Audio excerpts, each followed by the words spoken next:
विधान परिषदेतील काँग्रेसचे गटनेते आमदार सतेज पाटील यांनी मनरेगा मजुरी दरासंदर्भात विधिमंडळाच्या पावसाळी अधिवेशनात प्रश्न उपस्थित केला.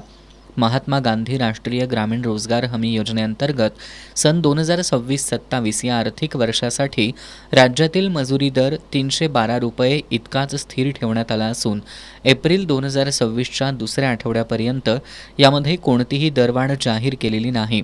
दरवर्षी 1 एप्रिलपासून सुरू होणाऱ्या नवीन आर्थिक वर्षात मनरेगा मजुरी दरात वाढ जाहीर करण्याची प्रस्थापित पद्धत असतानाही यंदा अद्याप दरवाढ करण्यात आलेली नाही. याकडे आमदार सतेज पाटील यांनी सरकारचं लक्ष वेधलं.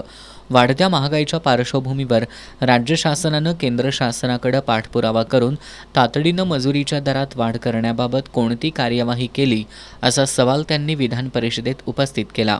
यावर उत्तर देताना रोजगार हमी योजना मंत्री भरत गोगावले यांनी मनरेगा मजुरीच्या दरात यंदा अद्याप वाढ न केल्याची कबुली दिली. केंद्र शासनाद्वारे महात्मा गांधी राष्ट्रीय ग्रामीण रोजगार हमी योजनेअंतर्गत प्रत्येक आर्थिक वर्षाकरता राज्यनिहाय मजुरी दर निश्चित करण्यात येतो.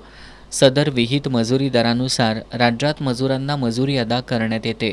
तथापि चालू आर्थिक वर्ष 2026-27 करता केंद्र शासनानं मजुरीचा दर अद्याप निश्चित केलेला नसल्यानं जुन्याच दरानं मजुरी अदा करण्यात येत असल्याचं मंत्री भरत गोगावले यांनी सांगितलं.